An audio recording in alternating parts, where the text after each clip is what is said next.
31, about to fight at Rizin 16 in a matter of a few hours, actually. How long until you get to the venue, first of all, Tim?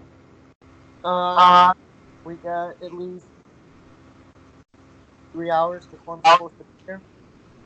Oh, wow. Well, thank you so much for doing this, first of all. I really appreciate it. The fans are really going to appreciate it. A little bit of your backstory. You come from Michigan. I actually was just talking to a fan from Michigan who said how hard it is to find training there as of at least, 5, 10 years ago.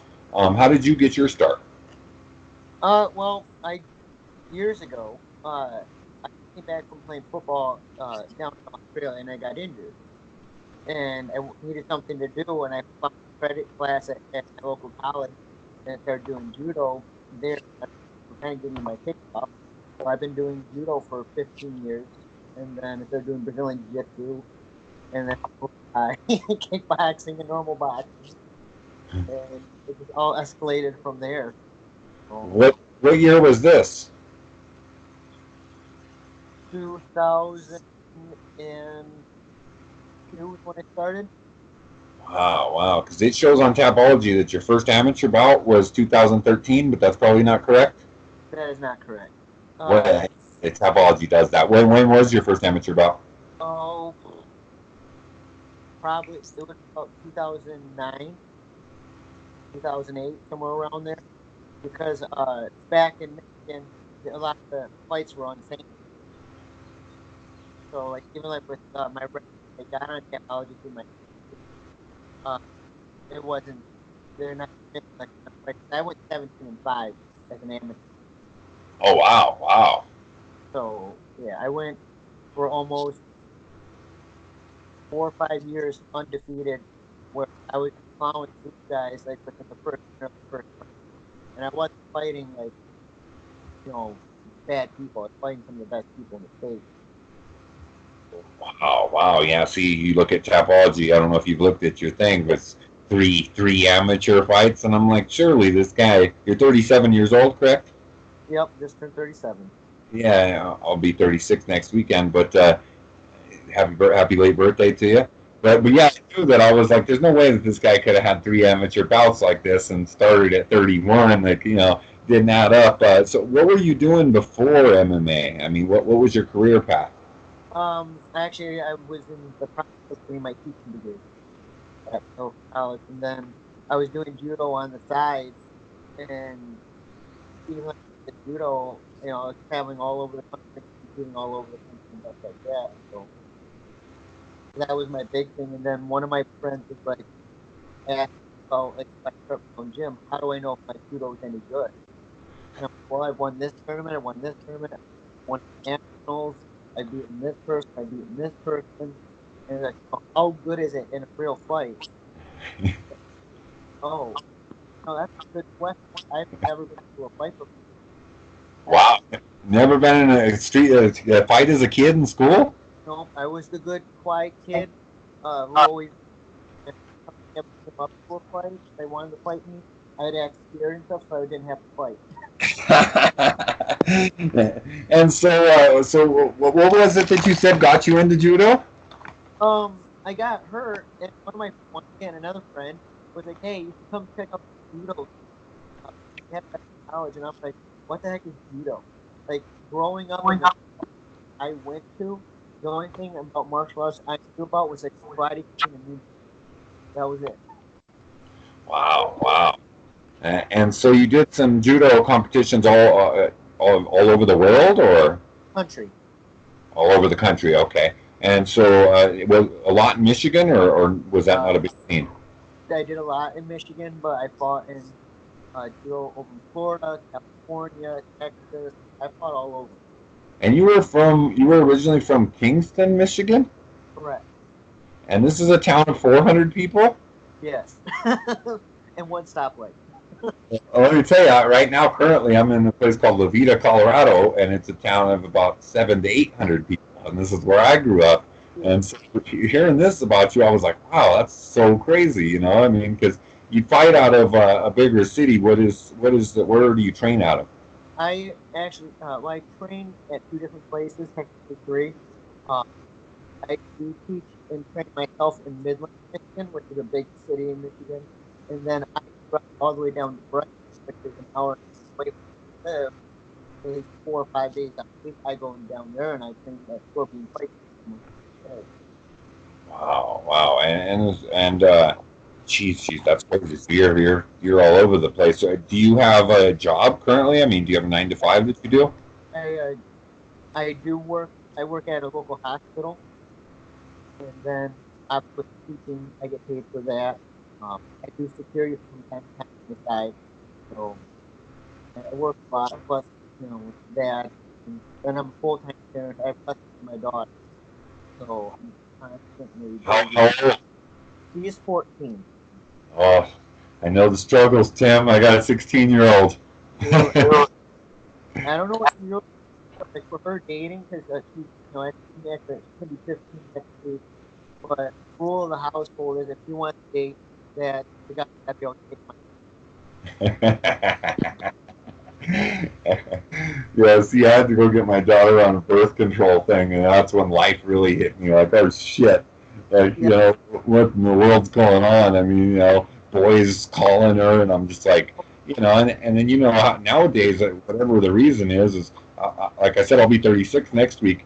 Girls weren't so developed when I was 14, 15 as they are now, and so it's like, oh, it's such a scary thing, and I got a baseball bat and a gun right next to me, and so I feel your pain there. You transitioned from a good amateur record. I mean, you did your judoka stuff, and then you had some amateur MMA. Good amateur record, as you said. How did you get your first pro fight? My coach, uh, Ray got me into WXC, which is one of the biggest promotions in uh, uh, I fought the first uh, boy. Right, right. That was an interesting fight because, well, I had some time off because I got plagued by injuries, like not I got a bit in my arm and I tore my ACL and my MCL and missed it. So I was off for 2 years. I got Gee, you jeez. That's some time to take off. Were you worried about your career at this point? I was, because I was like I wanted to do something I worked so hard for, and I didn't want to go back. I did everything correct. Got surgery. I waited, for my first, deal. I did my therapy like I was supposed to, and I'm doing smart like my coach told me to. So I just listened to everybody, and yeah, And so you're 4-1 as a professional. correct. So you have the same. We're going to get into your opponent, Erson Yamamoto, who I'm sure you're well aware of, the family lineage and everything like this. Were you? Did you watch MMA as a younger person? Did you see Pride, anything like this? It wasn't until I was like my mid 20s when MMA really started coming about, and yeah, I always at first when I first saw it, it was dumb, like I was just stupid fight club crap. Obviously, I'm hooked, and yeah, I didn't know anything about it, and then like UFC started to get big. Do you remember the first fight that you saw? Uh, yeah, it was like UFC where Wow. one Brazilian Jiu-Jitsu guy caught one guy in a toothpick and then beat the crap out of the guy's head. And so at this time, you already decided that maybe this is something you wanted to do, or were you still not sure? I was at watching that. I was like, okay, whatever. And like I said, I didn't think much of it. And then like I said, it was years later that one back how good my judo was, and I was like, that's a really good fight. I feel like my first fight was the guy, and I was like, holy crap, the guy just punched me in the face. Can he do that? And I would never had any striking. experience at that point. So really, you didn't have any like smokers in the gym or anything like that? Nope, I Wow. was booked. I literally, yeah, fought on maybe like a week's notice. Wow. Well, because judo for people that don't know is pretty rough still. I mean, getting thrown and things like this, but it's not like being punched in the nose, right? Yeah, I think punch is it changes the game a lot. I bet, man. That's crazy. And so, small town guy. What did you do to escape this place and get an opportunity? I mean, Well, I where I lived was an hour away right today, so then it was, you know what, I wanted to move out there, and that's how I got out. Because I kind of laughed at my dad stupid Moscow in school. Oh, so and so's doing this, so and so's doing that. I voted least likely to do anything with my. They all would be at the local junior high football coach for the rest of my stuff.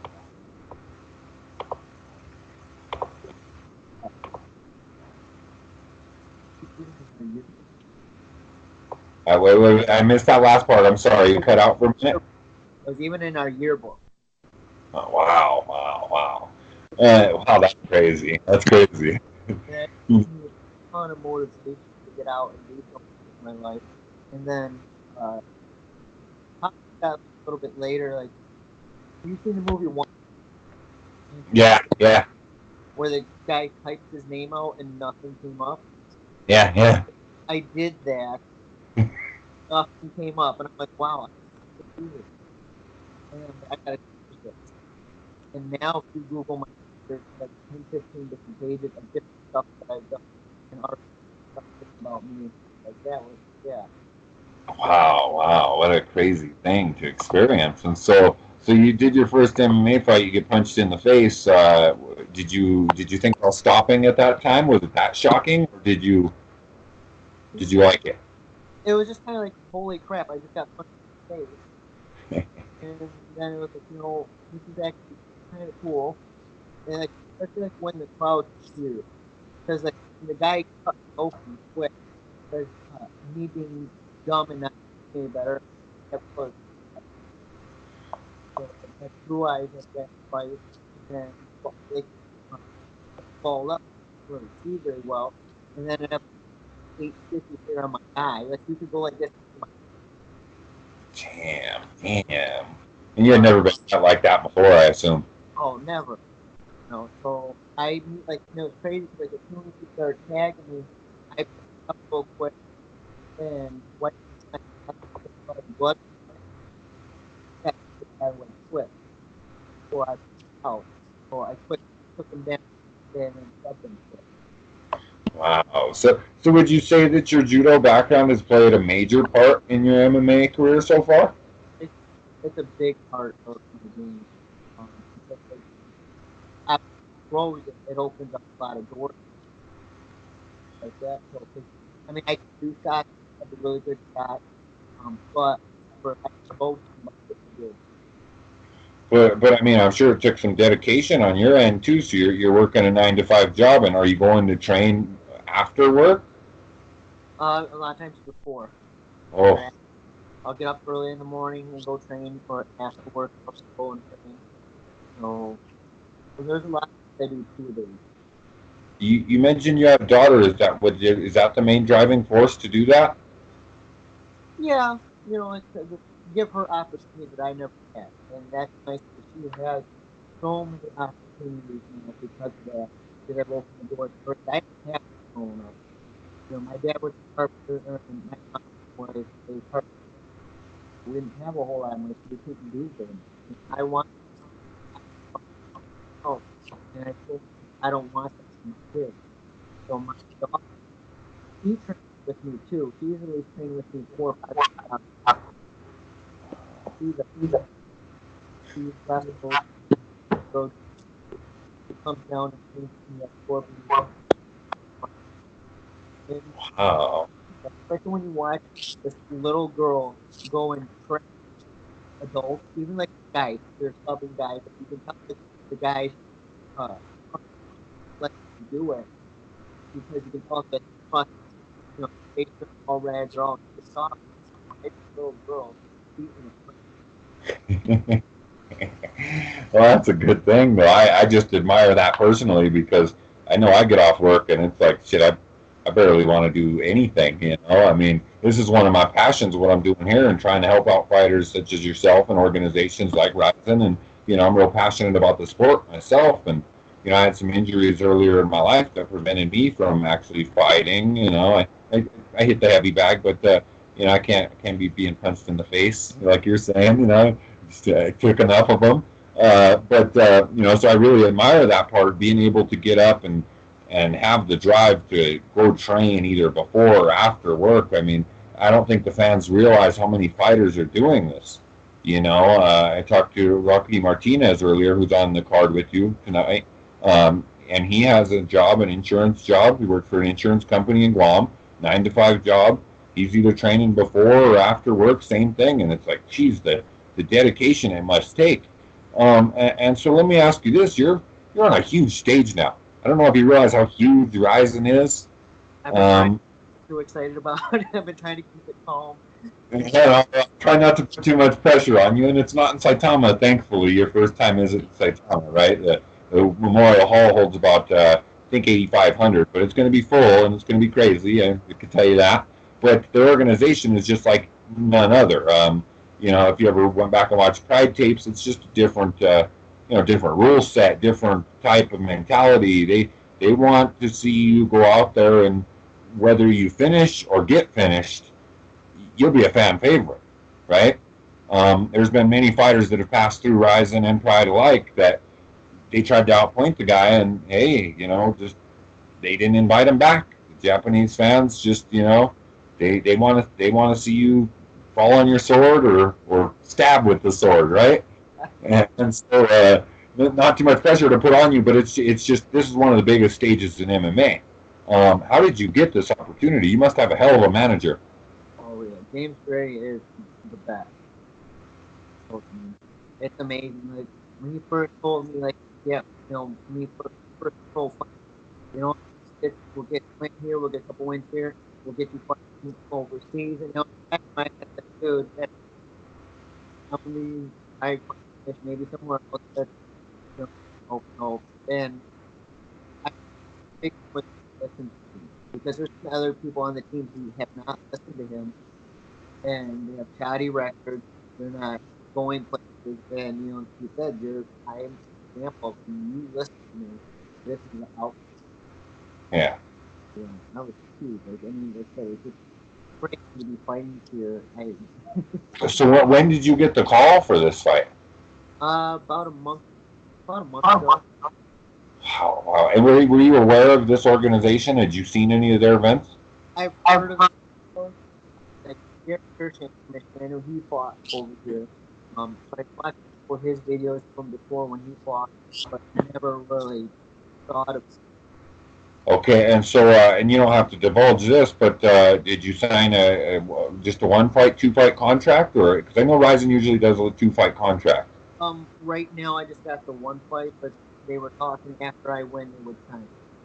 Okay, yeah, and like I said, you put on an exciting fight, and I've seen this before. I mean, you had people like Minoa, man, in Pride, who at one point was 8-8, and it didn't matter. He was one of the biggest stars in Japan, and willing to take on anybody, anytime, and always exciting.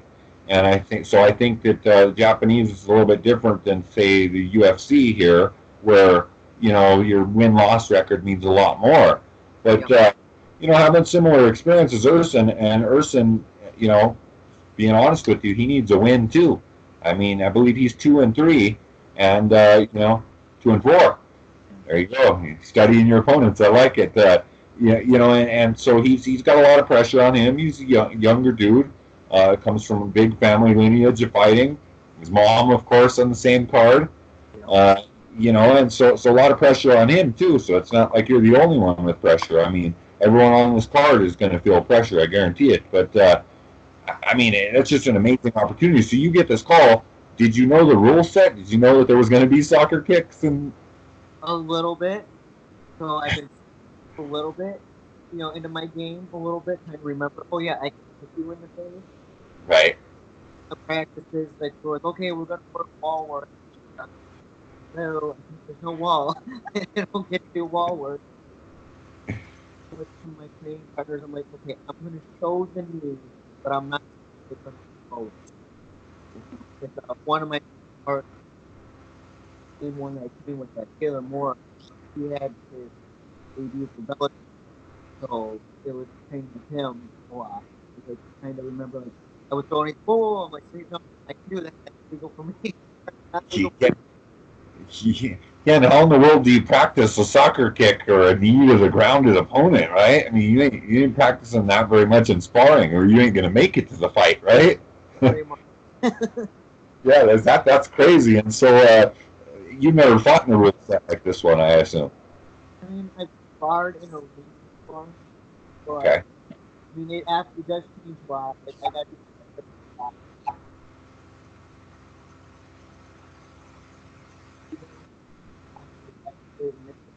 the rope. You could cut out just for a second. Might have been on my end. Let me see. Can you hear me? Yep, I can hear you. Okay, we're good. We're good. Yeah, you sound a lot better right there, actually. Um, it might have just been the microphone. You know how these phones. Are you on a phone? Yeah. Yeah, you know how these phones are. Right? They supposed to get better, they get worse. So do you watch tape on your opponent? Have you watched tape on Yeah. her? So you saw his Yeah. last fight against Miata. What was that? You saw his last fight against Miata. Yeah. Yeah, I've watched them He all.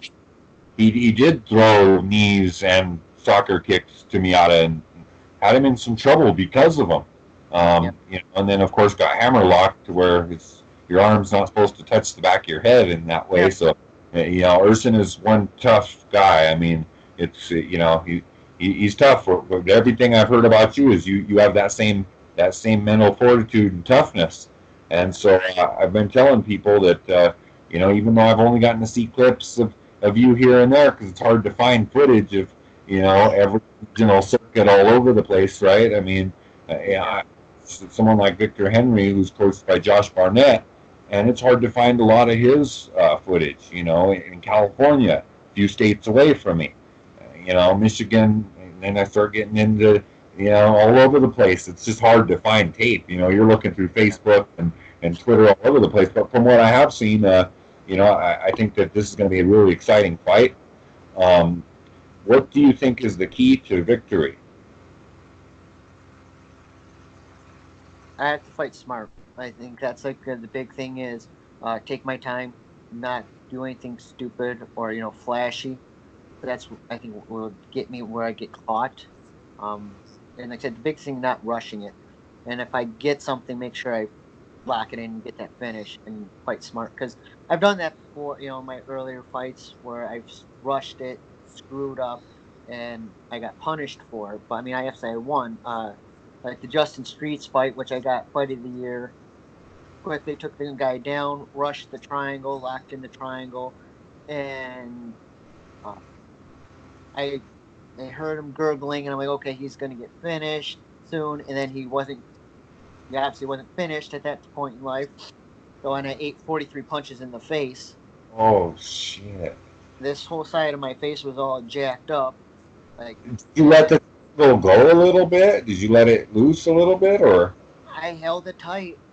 And my thing was, as I knew better to hug the shoulder when you're doing triangles, and I didn't because I heard him gurgling. And I would just start grabbing the back of his head. And I'm like, okay, he's gonna tap. He's gonna tap. And On next your thing you know, face? I I was put in zombie land because there's probably like 30 seconds of that fight I don't remember.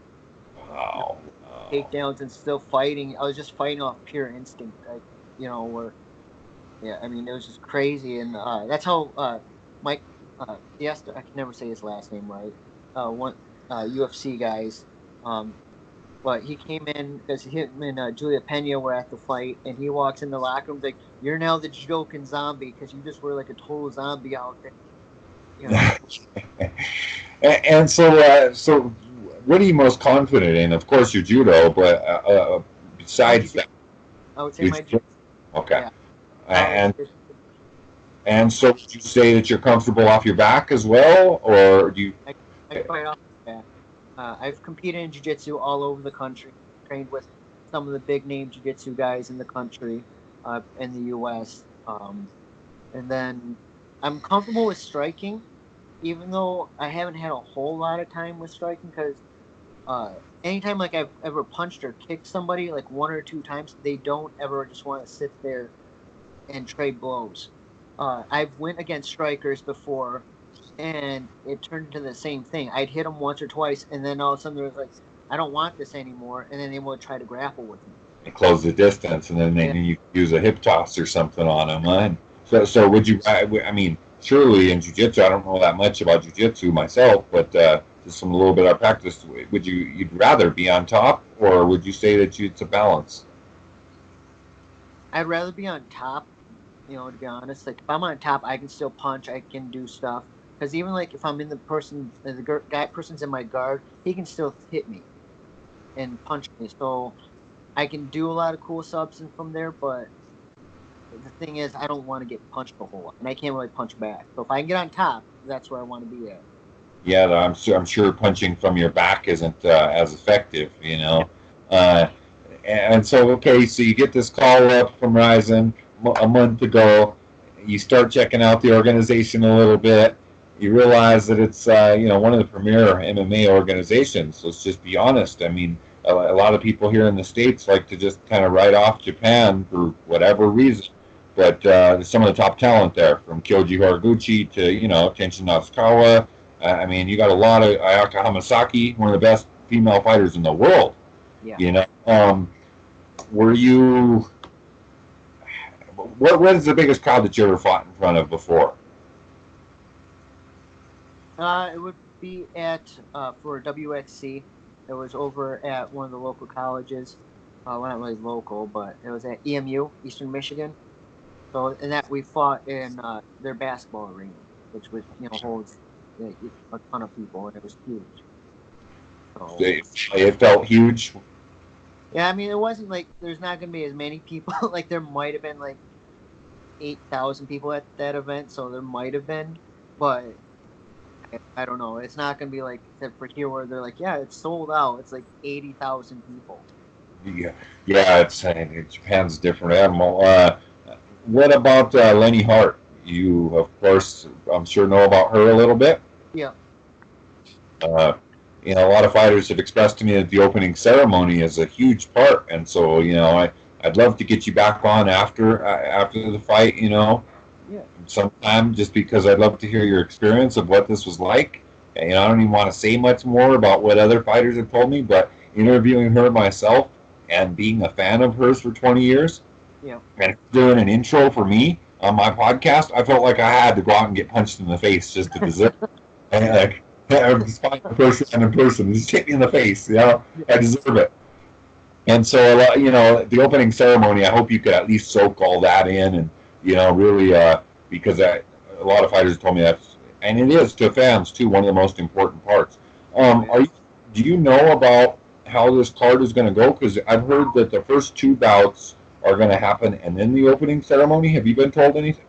Yeah, it's the first two bouts, and then, but I don't know exactly how that works because it says they're going to happen at the same time. So I don't know how that works.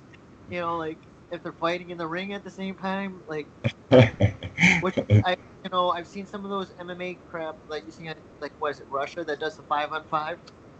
You Yes. know, So I'm sure here with Rizin, because of the kickboxing, that they're just scheduled to fight around the same time because of the short rounds or whatnot. Um, but yeah, and then the opening ceremony. I think Rizin may have done this one other time. I've watched all 20 events or yeah, 18, whatever they've had. Because this isn't actually Rizin 16, right? They did some New Year's events that weren't numbered. The first two weren't numbered, and so on. But it's going to be interesting to say the least. But so back to your opponent. What do you expect from him? You expect him to try to come and take you down right away? Are you expecting immediate aggression, or?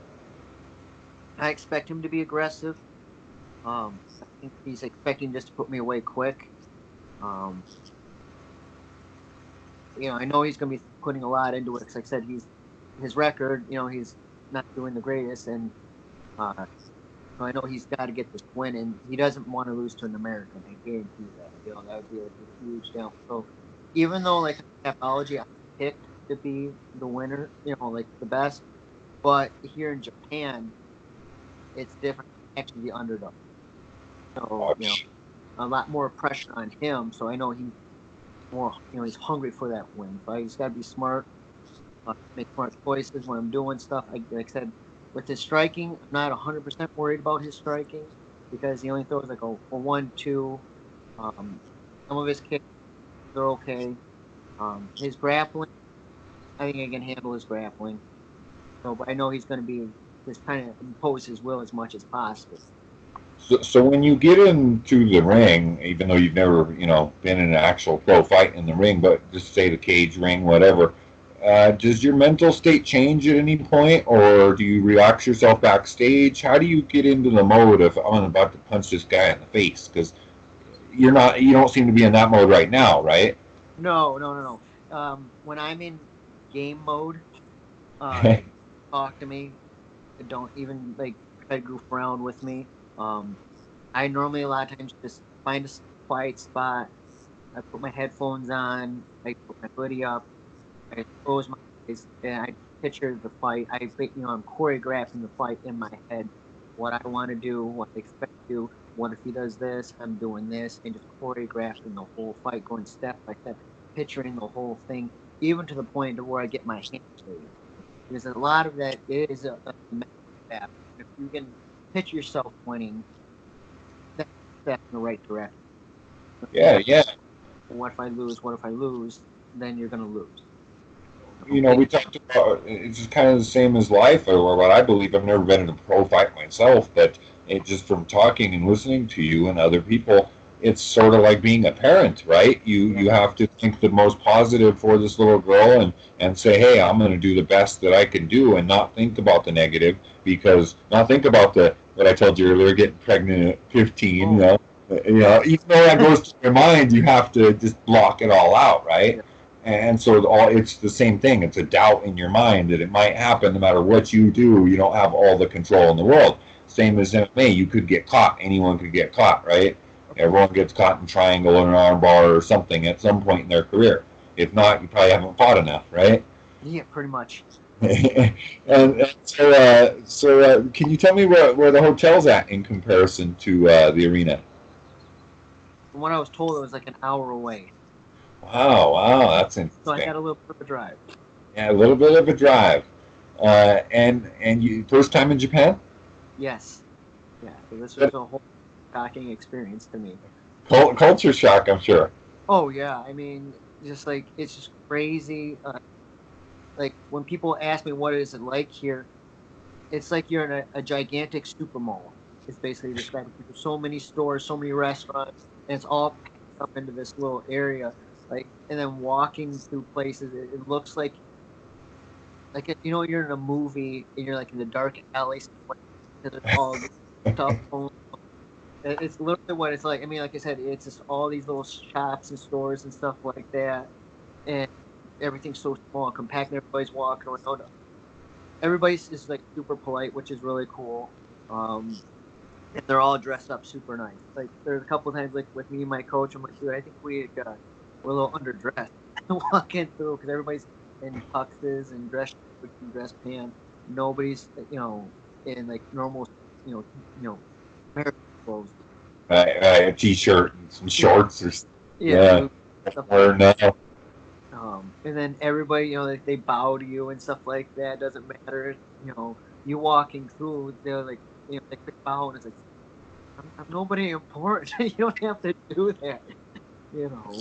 I got to tell you, again, not to put pressure, but important because you are important. You're fighting on a rising card. I mean, this is something that you're going to be able to tell stories about, regardless of where your career goes from here. And of course, I hope the best for you, and I appreciate the time and the insight.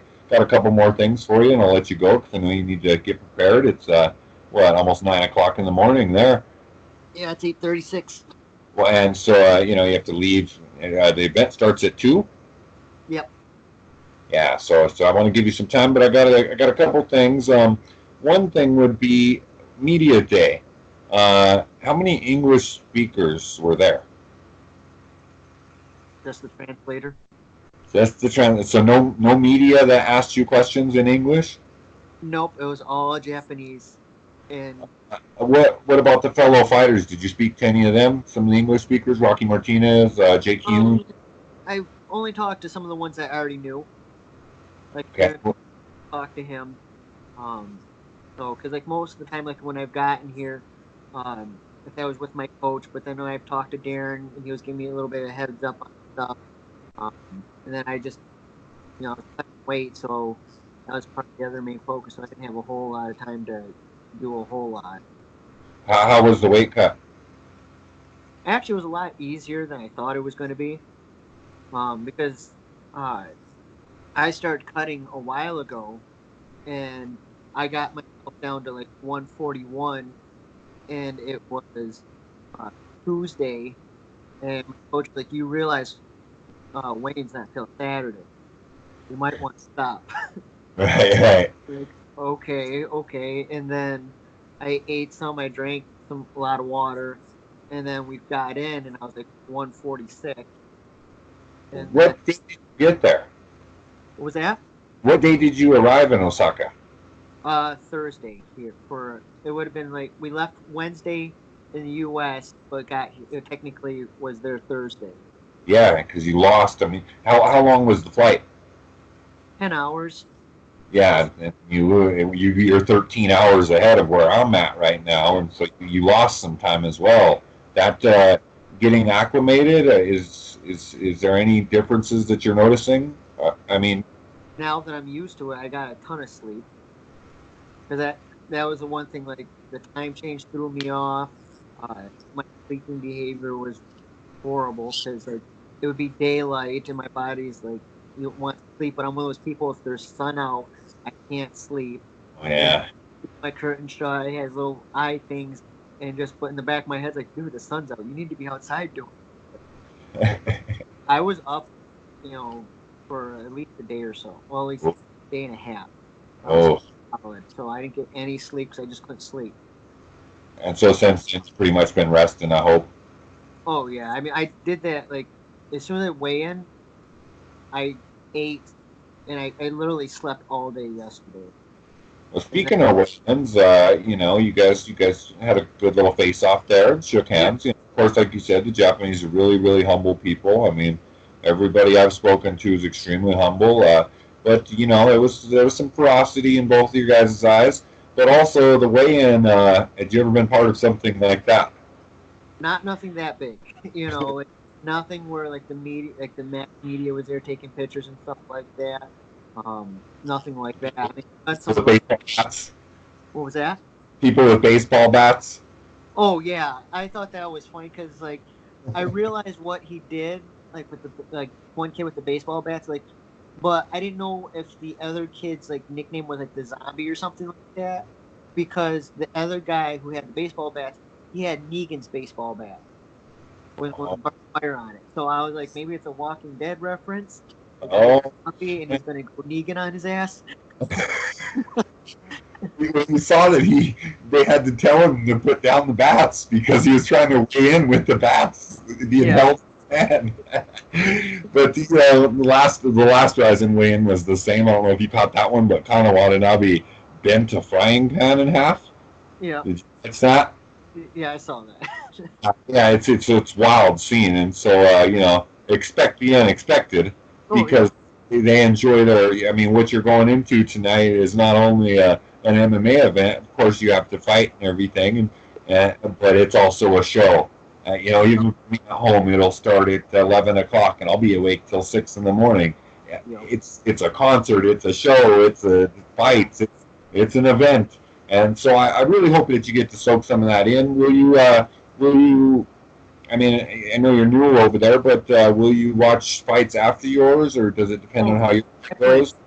after I win, try not to be too arrogant, but I want to keep that mindset that Yeah, I have to watch some of the fights and stuff, like be able to see some of the stuff. It's I said it's this is gonna be the beginning for me, but I would like to be able to see the fight. Because it's a lifetime experience to be able to say, hey, I've like you said, even if I don't get signed or whatnot, I can say, hey, I've been here and I got to do this. Oh man, and you know what? A lot of fighters will fight in Rizin, and even Rocky Martinez. He's the deep megaton champion. He has fought in Rizin, not got a call up for the next show, and he goes and fights in deep. And deep is a pretty well respected organization, not as big as Rizin, but they're a feeder organization. I mean, Victor Henry's the champion there.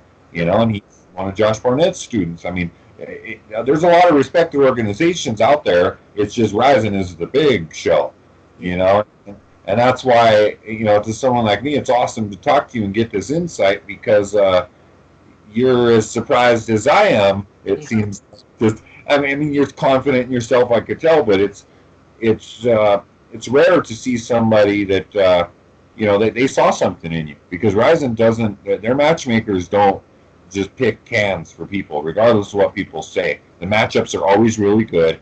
I mean, you rarely see mismatches, and so you should take that as a compliment, I believe. They're not trying to feed Erson a can. They know he needs a win, but he's needed a win. I mean, if they would have, there's no soft touches in Rizin, in other words. There's just not for you, for him, for anybody. I mean, of course, maybe you don't want to worry about judges in another country.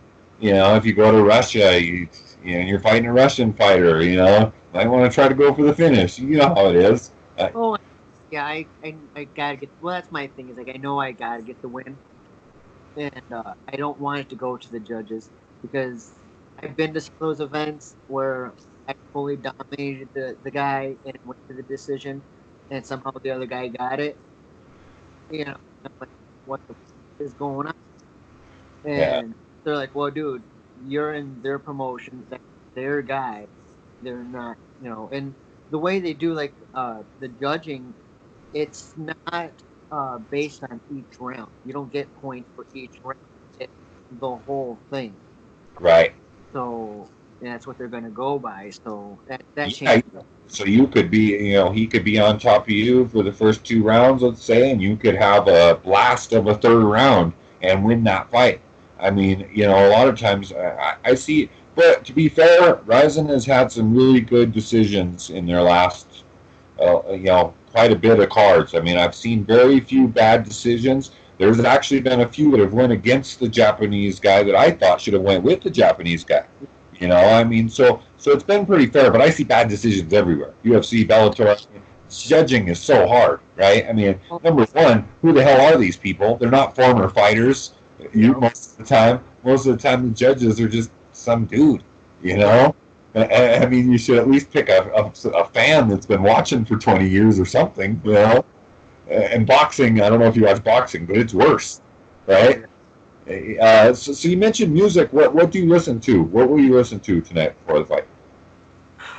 I started off listening to something more calm, more relaxing. Like, I literally listen to more classical music, like orchestra, a little bit just to get mellow, relaxed. And then when it gets closer to the fight, I listen to music. Like music that can hear you up, get you fired up. You want to feel, type of music. So stuff like that. I mean, I can't listen to country. I'm not a big rap person. Yeah. Metal, you put that on. It's gonna get something's dying in the song. Do you know what your walkout song is? Slipknot. I'm walking out the psychosocial. Wow, that's going to be interesting. Again, something that I hope that you get to go home and watch and really enjoy is the way Lenny Hart's going to announce your name because of the type of song it is. When it's lower, she's going to be crazy for a Slipknot, for that song especially. It's going to be a crazy introduction that you may not even realize while it's happening. I mean, it's so surreal, talking to you just hours before this because you're about to go through this. I'm going to watch you on TV. Holy shit, because I'd be nervous, but of course, like you said, you've been through this. You're experienced. You're old. I know that being a father myself has taught me so much about life that there's no obstacle that's bigger than that, right? I mean, this is small potatoes compared to raising a child, another human being. And so, sometimes you have to step back and look at the perspective of it all, and and say, hey, enjoy the experience at the same time. And so, I hope you do. Number one, and I wish you the best, of course. A couple last questions. I got one from a fan asking how hard training was. He's, as I told you earlier, is from Michigan. How hard it was to find your first MMA training? I mean, you Uh, said you drove some distance, but did you have to pay some money to these gyms, or? um, a couple of them I was having to do drop-in fees and stuff like that. Um, and then like what happened like over at SFS is a friend of mine brought me over there with her, and then I went to go spar with two of the guys, and I asked how hard are we going, and then we'll go all out because it was new, and then I'm like okay, cool, and I knocked both out like back to back, and didn't even hit them that hard. And then one of the coaches, Amanda Cooper, ABC, if you've Mhm. heard of UFC, he came over and was like, "Who the hell are you?" And what do you mean? She's like, "You just knocked out two of our toughest strikers." One of the guys was two weight classes above me, and the other one was my weight class, and I put both down in like I said a matter of 5 even, together, and they're like, well, who are you? And I'm like, well, I just fought Brandon, Crawford, who was the top 135 in the state, and I knocked him out. And they're like, oh my God, that's you? I'm like, yeah, that's me. And James came over and we got talking a little bit. They got doing stuff. He's like, how would you like to be the judo coach here? I would love that. Wow, wow. With that deal with James, that I'd be, the judo coach there and teach everybody judo and stuff. Obviously, it's no gi judo, but still, Uh, so that's how I got. I've been there. I've been able to, get away with, not anything because I'm the coach there. But anytime James said, "Hey, I need this," boom, I'm one of the first people to, do what I have to do because there'll be times like, "Hey, we need a coach here, like ASAP." All right, give me an hour. I'll be there. I'll coach. Hmm. wow, that's cool though. Or Uh, so that's why I keep telling my daughter, I'm like, you have no idea how lucky you have it. Because like at some of the other gyms I train and teach at, for me and her to train, it would cost close to $1,000 a month to train, and we get to do that for free. Jeez.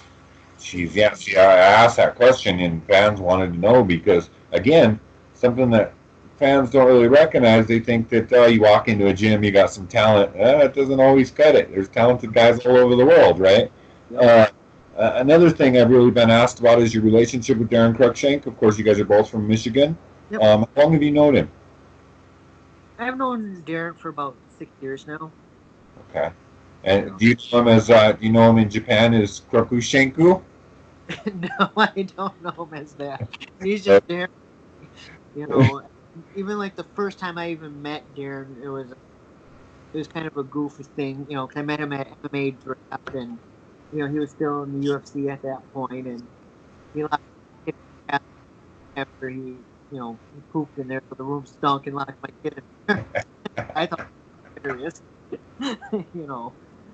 So And so you've gotten to train with him, I assume? yes, I've gotten to train with Darren uh, before, so that was really cool. That was a good experience. And as he helped I mean, because you seem like a really humble guy, but also really confident in yourself, which is a great balance to have heading into tonight. Has he given you some pointers and tips to help with this? Because Cruikshank like I said, kind of a staple of Rizin. People love him. A little bit, here and there, because obviously we're from two different camps. Hmm. Funny thing is, like, I'm not involved with that stuff, but our two camps are like huge rivals because we're two big gyms in Michigan, and Wow. it's like I don't know. I get along with everybody at his team, whether some of the guys, they can't get along, and it's stupid. I don't understand. It's just like they can't be, they don't know how to humble themselves to put their egos to the side, you know. And I get along fine with all the guys over there. Some of the other head coaches like Jason Fisher. Uh, love him. He's pretty cool. I get along with all the guys over there. So Daron. Where are these gyms? What's that? How far away are the gyms in distance? Hour and a half, 2 hours. Oh, okay. But they're the biggest rivals in the state, huh? Yeah. It's like a high school rivalry. That's funny.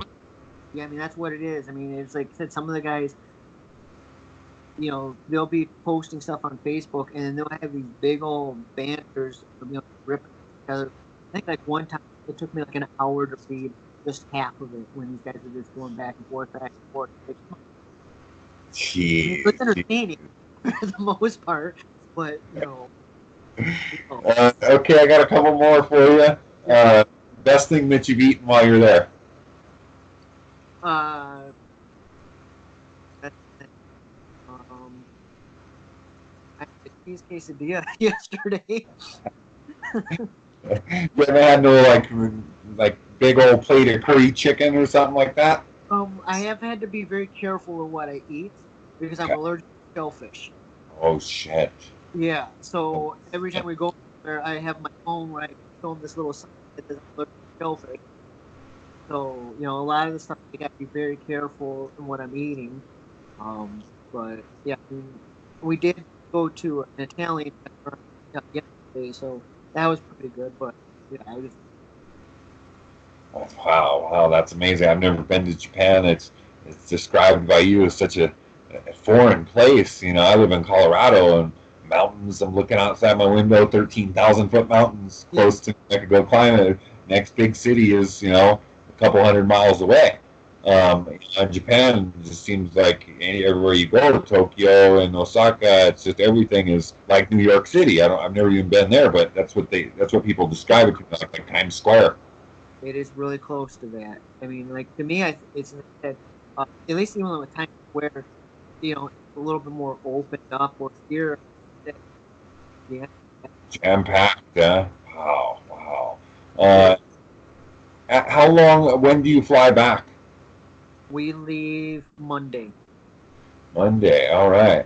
Well, I think that's about all I got for you for right now, just because I know that you need to get your rest and mentally prepared. I appreciate this so much. Honestly, it's been a pleasure to not only meet you, but to get some insight. The fans are going to love this behind-the-scenes kind of look at everything. I wish you the very best. I hope that this is the first of many for you in Rizin. Like I said, personally, I've seen you compete a little bit.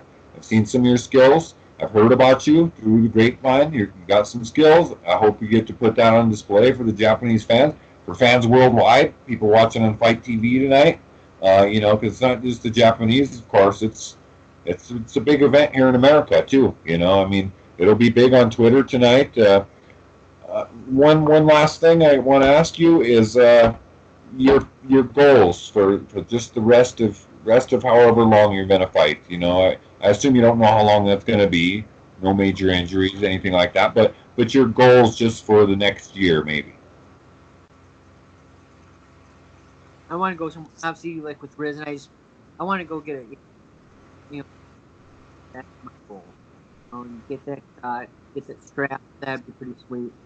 But let's see where God takes. There's a big. So I want far. I don't want this to be this. Oh, it's the one done deal. I want to keep going, and if there's more stuff that I do, and the farther I go up this, the more doors will be opened up for my dog. Yeah, well, and like I said, of course, this better than anybody. You hold the key to that. I mean, these events are rewatched by people. A lot of people do fight in Rizin maybe just once, but then they get a contract at RCC or at ACB or what used to be ACB or I mean, these organizations are watching because Rizin's a federation, not an organization, right? They're taking people from all over the place, and that's the beauty of them too. Is even if you did get something somewhere else, if you had they don't do exclusive contracts, right? I mean, you see Tension fight in other places. Rocky, I mean, a lot of their fighters fighting for deep jewels, deep impact, and so I hope the very best for you. I hope personally that it's out there as well, just because it's my favorite promotion to watch. It's why I do this podcast. But also just for the sake of you and your daughter, man, you've been nothing but kind with your time. I wish you the very best, Tim, and I'll be watching for you tonight. And I appreciate your humbleness. I appreciate your mentality, and I wish you good luck, sir. Yeah, appreciate it. Right on, man. Thank you so much. Have a good one. Let's catch up after the fight. I will. Bye. Thank you, man.